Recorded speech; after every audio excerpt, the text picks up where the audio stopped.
October is Domestic Violence Month, and WSAV is keeping our promise to bring awareness and solutions for victims in need. While physical abuse may break your bones, there are other types of abuse that are meant to break your spirit. Today, we're going to talk about emotional abuse, the forms it can take, and the damage it can cause. Please take a moment and watch. The term domestic violence often makes people think of physical assault, but that's not always the case. There's other harmful behaviors that many people don't recognize as abuse. I think that emotional abuse is one of those.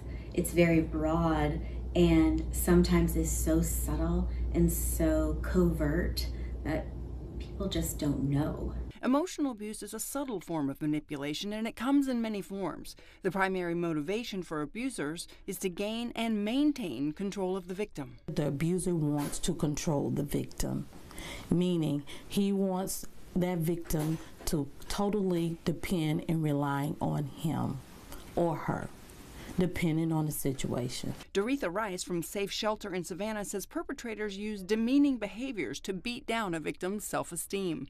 Emotional abuse usually be when a victim states that their abuser is belittling them, name calling them out of their names, and basically just using that as a form of manipulation.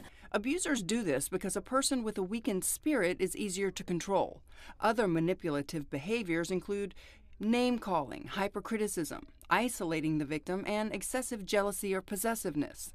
The tactic abusers use most often is called gaslighting. This involves telling lies specifically designed to mess with the person's head.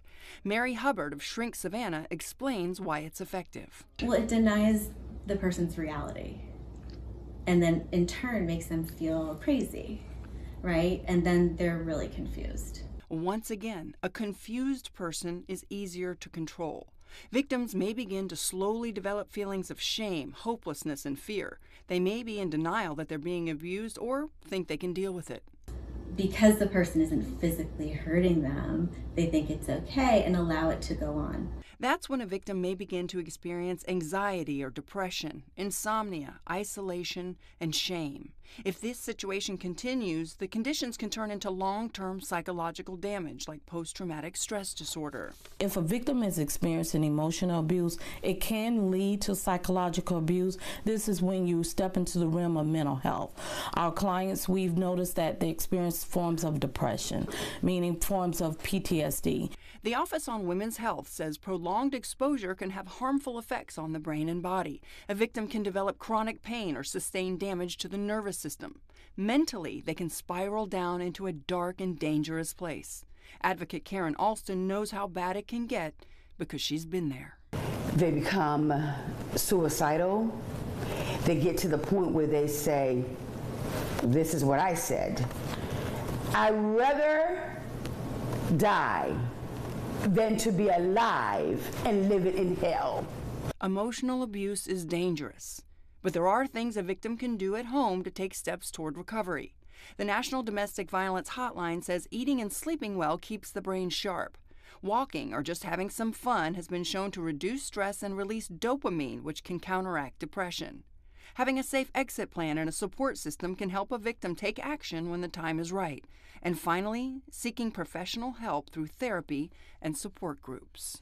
A lot of times we're just seeing these victims come in presenting with PTSD, with major depressive disorder, all different types of anxiety disorders. And then after peeling away a little bit, then we can really see what's been going on with this person. Emotional abuse is never the fault of the victim.